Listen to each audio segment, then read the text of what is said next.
বন্ধুরা, সুখ তো অনেক প্রকারের হয়, কিন্তু প্রাকৃতিক সুখ কি? কিছু লোক অর্থ উপার্জন করে সুখ পায়, আবার কিছু লোক অন্য কাউকে সাহায্য করে সুখ পায়, আবার কেউ কাউকে অপমান করেও সুখ পায়, আবার কেউ কেউ কামবাসনাকে তার সুখ মানে। তাহলে প্রকৃত সুখ কি? আসুন এই কাহিনী থেকে জেনে নেওয়া যাক, যৌনতায় কি প্রকৃত সুখ, নাকি প্রকৃত সুখ অন্য কিছুতে।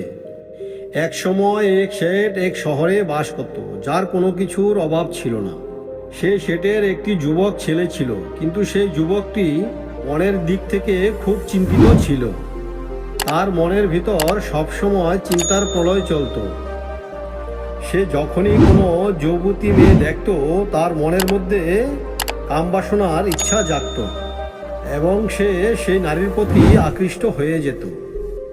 এখন তার মনে হতে লাগলো যে আমি হয়তো আমার লালসা মিটিয়ে আমি সুখ পাব, আর আমি এই কারণেই এত চিন্তিত থাকি। তখন একদিন এক যুবতী মেয়ে কোনো কাজের জন্য তার বাড়িতে আসে। সেই যুবতী মেয়ে দেখতে খুবই সুন্দরী ছিল। সে এতই সুন্দরী ছিল যে তাকে যে কোনো লোক দেখলেই তার প্রতি আকৃষ্ট হয়ে যেত। আর ওই শেঠের ছেলে সেই সময় বাড়িতেই ছিল। ওই সময় তার বাড়িতে অনেক চাকর বাকর ছিল, যারা তার বাড়িতে কাজ করছিল। তখন শেঠের স্ত্রীও বাড়িতেই ছিলেন, কিন্তু হঠাৎ শেঠের যুবক ছেলেটি ওই যুবতীর হাত ধরে টেনে তার ঘরের দিকে নিয়ে গেল। এটা একদমই হঠাৎ হয়ে গেল, যেটা কেউ জানতেই পারলো না। ঘরের ভেতর নিয়ে গিয়ে যুবকটি জোর জবরদস্তি শুরু করে দিল। সেই সময় শেঠের পুত্র লালসার দ্বারা এক রাক্ষসের মতো হয়ে যায়। সেই জন্য সে কিছুই বুঝতে পারছিল না, সে যা করছে তা ভুল কি না ঠিক, তার মধ্যে সেই জ্ঞানটা একদমই ছিল না। সে শুধু তার লালসার খিদা মিটাতে চেয়েছিল। সে তার লালসার খিদা মিটানোর চক্করে তার মান সম্মান সব শেষ করে দিল। যখন ওই যুবতীটি চিৎকার করতে শুরু করে দেয়, তখন সেখানে যত চাকর বাকর যারা যারা ছিল সব একসাথে হয়ে যায় আর দরজায় ধাক্কা মারতে থাকে। তখন শেঠের পুত্রের হঠাৎ জ্ঞান ফিরে আসে। তখন সে খুব ঘাবড়ে যায় আর মাথায় হাত দিয়ে ঘরের এক কোণায় বসে পড়ে। আর সে নিজে নিজেই বলতে থাকে যে এটা আমি কি করে ফেললাম, আমি আমার কাম লালসার গোলাম হয়ে গেলাম। লালসার বশীভূত হয়ে আমি এই যুবতীর সাথে কি করলাম। কিন্তু যেটা হয়ে গেছে সেটা তো আমি আর বদলাতে পারবো না, আর না আমি এই ভুলকে শুধরাতে পারবো। ওই যুবক তার কার্যের জন্য পস্তাতে শুরু করে, আর সে নিজের প্রতি ঘৃণা করতে শুরু করে। আর এদিকে সেই যুবতী কান্না করতে করতে ঘর থেকে বেরিয়ে যায় এবং সে কাঁদতে কাঁদতে পঞ্চায়েতে গিয়ে পৌঁছায়। সেখানে গিয়ে পঞ্চায়েত প্রধানকে সকল কথা বলে। তখন পঞ্চায়েত প্রধান কিছু লোককে আদেশ দেয় যে যাও, ওই শেঠের ছেলেকে ধরে তোমরা আমার কাছে নিয়ে এসো, এখানে তার গরম যৌবন নিভিয়ে দেব। প্রধানের লোক তৎক্ষণাৎ তার বাড়িতে গিয়ে পৌঁছায়। শেঠও সেই সময় তার বাড়িতে চলে আসে। শেঠ এই ঘটনার বিষয়ে কিছুই জানতো না, কিন্তু যখন পঞ্চায়েতের লোকেরা তার বাড়িতে আসে আর শেঠের পুত্রকে ডাকতে শুরু করে, তখন শেঠ বলে, কি হয়েছে ভাই? তখন তারা বলে যে আপনার পুত্র গ্রামের এক যুবতীকে ইজ্জত হরণ করার চেষ্টা করেছে। সে যৌন লালসায় মগ্ন হয়ে ওই যুবতীর ক্ষতি করার চেষ্টা করেছে। এই কথা শুনে সে খুব ক্রোধিত হয়ে যায় এবং সে এই ক্রোধিত অবস্থায় ঘরে গিয়ে দেখেন তার পুত্র ঘরের এক কোণায় মাথায় হাত দিয়ে বসে আছে। তখন তার পুত্রকে সেখান থেকে সে তুলে বলে, বেয়াদব, আমি কি তোকে এই জন্য বড় করেছি? তোর কোনো জিনিসের অভাব ছিল যে তুই এই কাজ করে বসলি? আমার সামনে থেকে দূরে হয়ে যা, আর কখনো এই বাড়িতে ফিরে আসবি না। আজ থেকে তোর জন্য এই বাড়ির দরজা একেবারেই বন্ধ। এরপর পঞ্চায়েতের লোকেরা ছেটের ছেলেকে টানতে টানতে পঞ্চায়েত পর্যন্ত নিয়ে যায়। তখন সম্পূর্ণ গ্রামের লোক পঞ্চায়েতে এসে জড়ো হয়। এরপর পঞ্চায়েতের প্রধান শেঠ এবং শেঠের স্ত্রীকেও পঞ্চায়েতে ডাকেন। গ্রামের একটি লোকও বাড়িতে থাকে না, তারা সকলেই পঞ্চায়েতে পৌঁছে যায়। ঠিক সেই সময় দুজন বৌদ্ধ ভিক্ষু ভিক্ষার জন্য ওই গ্রামে আসে। যখন তারা ঘরে ঘরে ভিক্ষা চাইতে যায়, তখন তারা দেখে গ্রামে কেউই নেই। তারা বুঝতে পারছিল না যে গ্রামের সকল লোক কোথায় চলে গেল। তখনই তারা একজন বৃদ্ধ ব্যক্তিকে দেখতে পায় এবং ওই বৃদ্ধ ব্যক্তিকে জিজ্ঞাসা করে যে, বাবা, গ্রামের সমস্ত লোক কোথায় গেছে? গ্রামের সমস্ত ঘর বন্ধ কেন?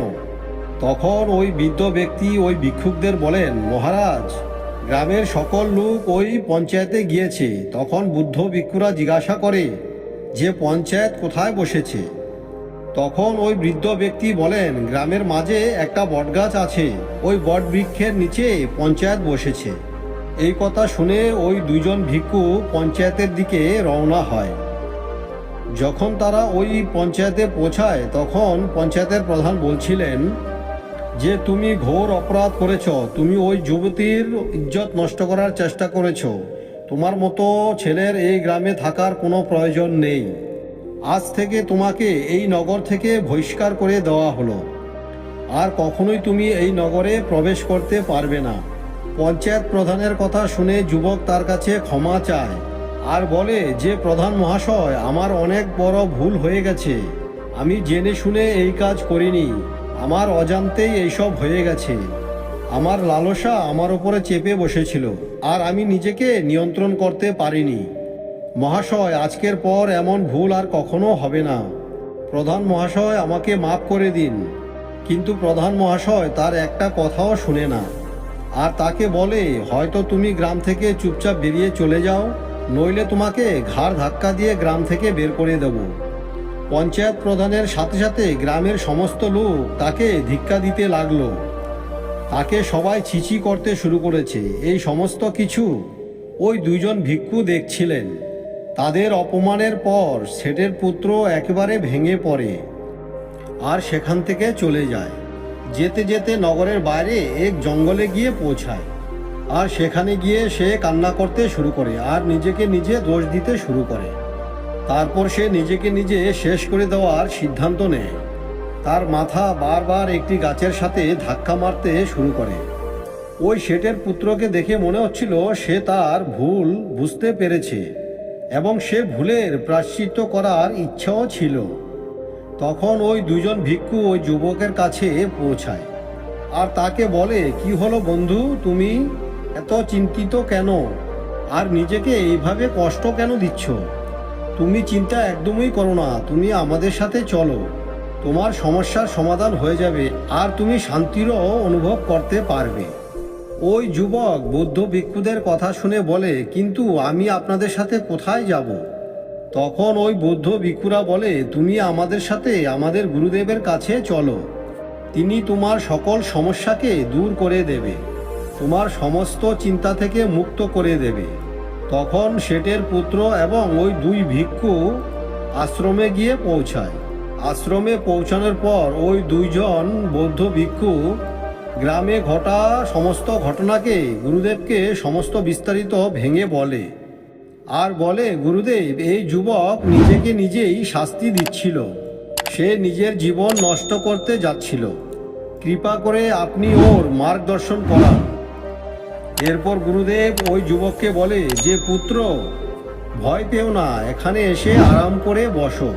তখন ওই যুবক কাঁপতে কাঁপতে গুরুদেবকে বলে যে, গুরুদেব, আমি যা করেছি আমার কাম বাসনার বশীভূত হয়ে করেছি, আমি জেনে শুনে এই কাজ করিনি। তারপরেও গ্রামবাসী আমাকে গ্রাম থেকে বিতাড়িত করে দিয়েছে, তারা আমার কথাকে সম্পূর্ণ বুঝতেই পারেনি। গুরুদেব, আমার জীবনে কোনো প্রকার সুখ নেই, আমার কাছে ধন দৌলতের কোনো অভাব ছিল না, আর আমার বাড়িতে চাকর বাকর আমার আগে পিছিয়ে ঘুরতো, কিন্তু আমার প্রেমের প্রয়োজন ছিল, আমার খুশির প্রয়োজন ছিল, এবং আমি সেই খুশির চক্করে পড়ে অনেক বড় অপরাধ করে ফেলেছি।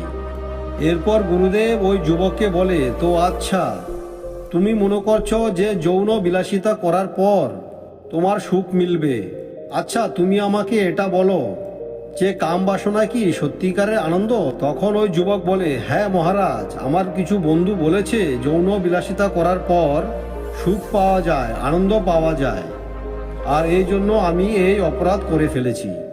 এরপর ওই গুরুদেব যুবককে বলে যে, পুত্র, আমার কথা মন দিয়ে শোনো, জীবনের সত্যিকারের সুখ এই কাম বাসনা নয়। জীবনের সত্যিকারের সুখ হলো নিজের জীবনের সত্যটাকে জানা, যে আমরা এই সংসারে কেন এসেছি, আমাদের জীবনে কি প্রাপ্ত করতে হবে, আমাদের জীবনের লক্ষ্য কি, আমাদের সফলতার কোন শিখরে পৌঁছানোর উচিত। জীবনের সত্যিকারের সুখ হলো সফলতাকে অর্জন করা। পরিশ্রম করে সফল হওয়াই জীবনের সবচেয়ে বড় সুখ। কাম বাসনায় বশীভূত হয়ে নিজের জীবনকে বরবাদ করা নয়। যদি তোমার জীবনে কোনো রকম চিন্তা ছাড়া বেঁচে থাকতে পারো, তাহলে তুমি সবচেয়ে সুখী ব্যক্তি। কিন্তু সেটি তখনই সম্ভব যখন তোমার ইচ্ছাকে নিয়ন্ত্রণে রাখতে পারবে। তোমার ইচ্ছাই তুমি নিয়ন্ত্রণ করতে পারো না। আর এই ইচ্ছা কামবাসনাও হতে পারে, ধন সম্পত্তি প্রাপ্তি করাও হতে পারে, সুখ খ্যাতিও প্রাপ্তি হতে পারে। কিন্তু সকল প্রকার ইচ্ছাই ভুল। কেননা যখন আমাদের ভেতরে কামবাসনার ইচ্ছা উৎপন্ন হয়, তখন সে আমাদের অন্যায়িক কার্যকর্মে লিপ্ত করে দেয়। আর এটা তুমি তোমার জীবন দিয়ে ঠিকই বুঝতে পেরেছ। যদি তোমার ধন সম্পদ প্রাপ্ত করার ইচ্ছা উৎপন্ন হয়, তাহলে তোমার ভেতরে লালসার উৎপন্ন হবে। আর এই লালসা তোমাকে অনেক অপরাধ করাতে পারে। এই জন্য নিজের ইচ্ছাকে নিয়ন্ত্রণ করাই সত্যিকারের সুখ।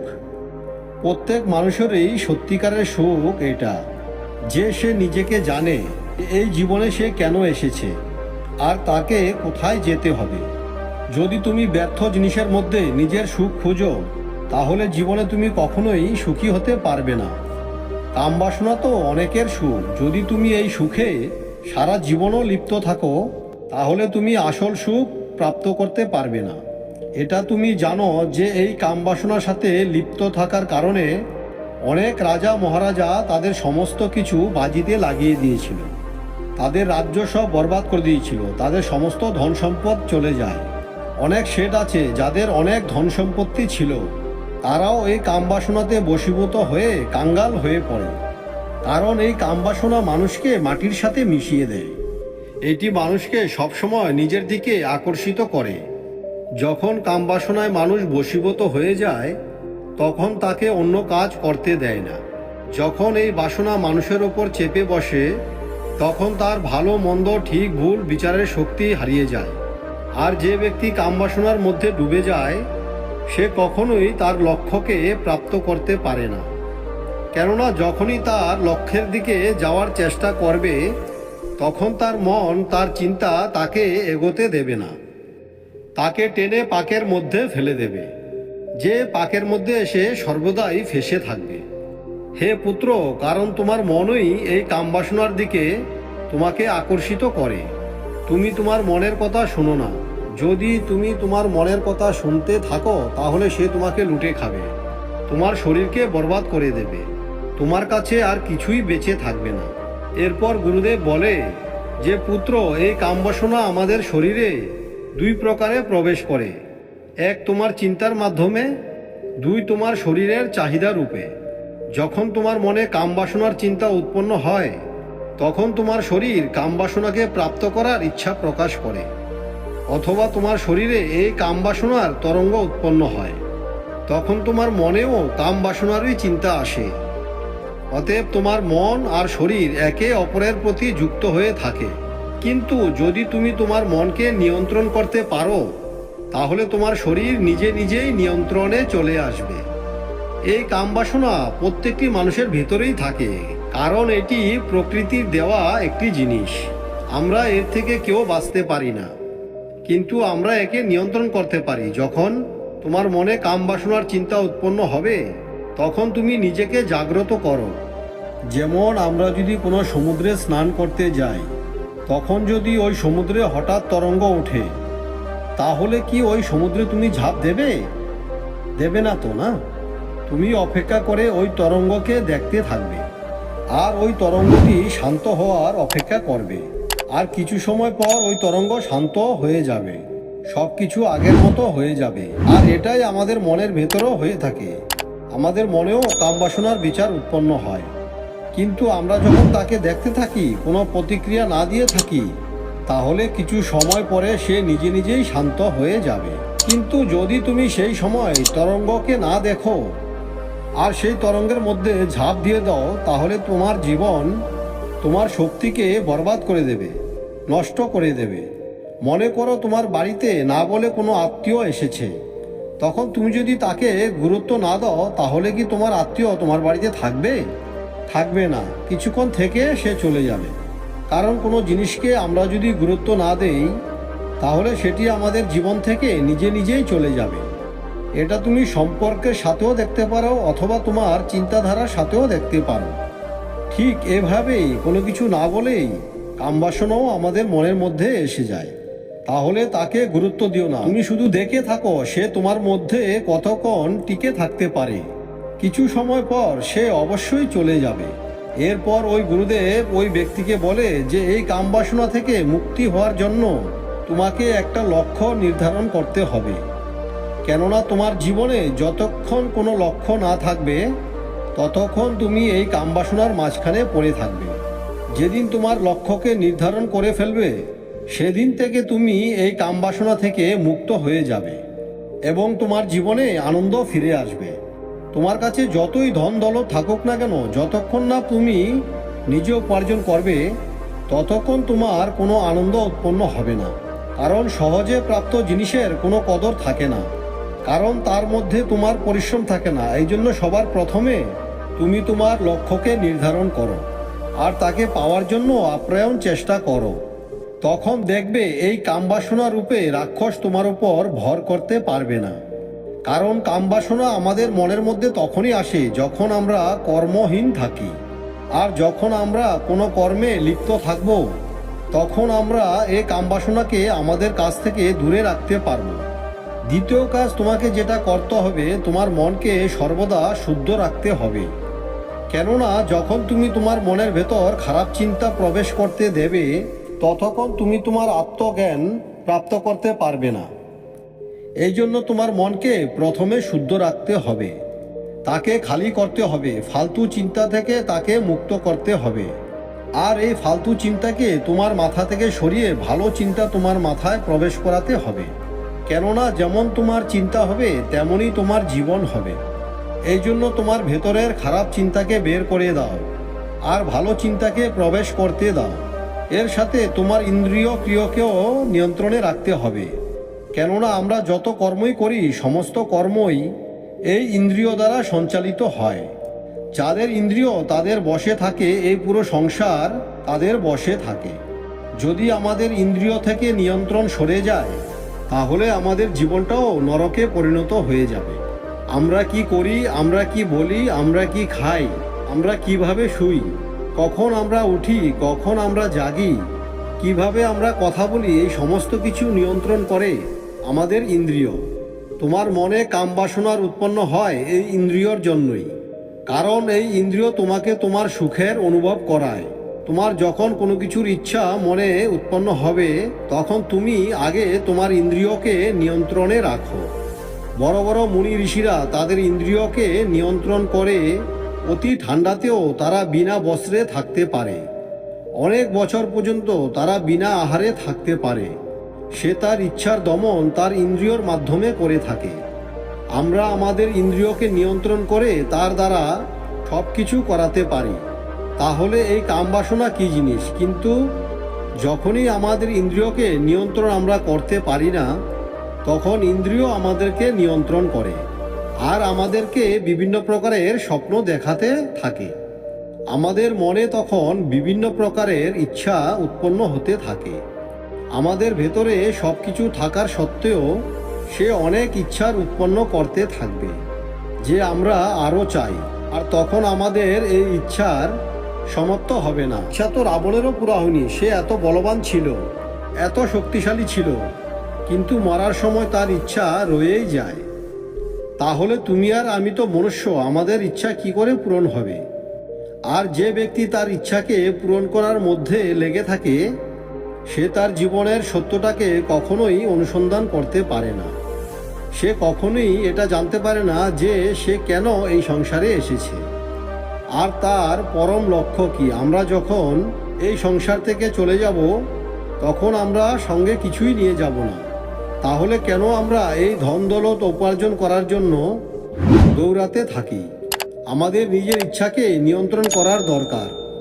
আমাদের যেটি প্রয়োজন, ভাত, কাপড় এবং একটি থাকার জন্য জায়গা, কিন্তু আমাদের ইচ্ছা হলো আনন্দ প্রাপ্তি।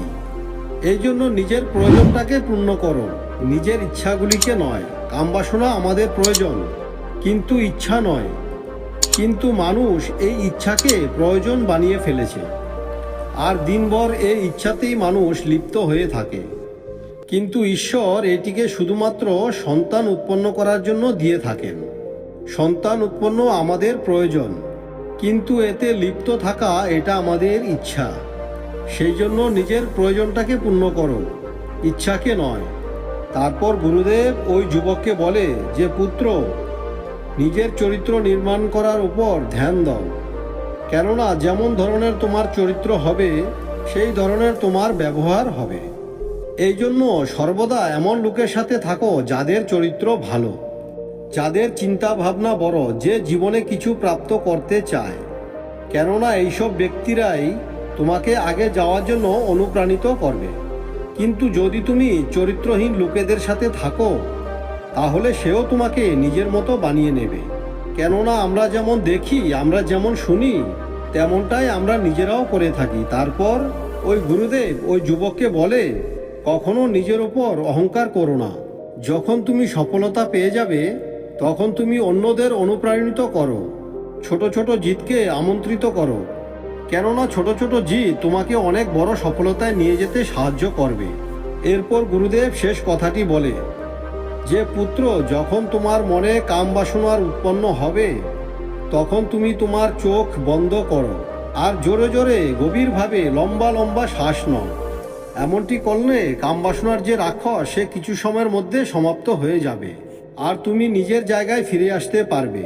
যখনই তোমার মধ্যে এই রাক্ষস চড়ে বসবে আর তোমাকে তার প্রতি আকর্ষিত করবে, তাহলে তুমি তার থেকে দূরে সরে যাও আর তাকে তখন বলো যে তুমি কাল আসো, এখন আমি ব্যস্ত আছি। আর যখন সে তোমার কাছে আবার আসবে, তখন তুমি আবার তাকে বলো যে তুমি কাল এসো, আমি আজ ব্যস্ত আছি। যখন তুমি বারবার ওই জিনিসটিকে ফিরিয়ে দেবে, সে তোমার কাছে আর পরে কখনো আসবে না। এরপর ওই যুবকটি গুরুদেবকে বলে যে গুরুদেব, আজ আমি আপনার কাছে অনেক বড় শিক্ষা পেলাম। এই শিক্ষা যদি আমি আগে পেতাম, তাহলে হয়তো আমার দ্বারা এত বড় ভুল কাজ কখনো হতো না। আর বলে, গুরুদেব, আপনি আমাকে আপনার শিষ্য বানিয়ে নিন, আমিও আমার জীবনের সত্যটাকে জানতে চাই। বন্ধুরা, ভিডিওটি ভালো লাগলে একটি লাইক করবেন আর চ্যানেলটিকে সাবস্ক্রাইব করে পাশে থাকবেন। তাহলে দেখা হচ্ছে আবার পরের ভিডিওতে। ততক্ষণ সুস্থ থাকবেন, ভালো থাকবেন। ধন্যবাদ।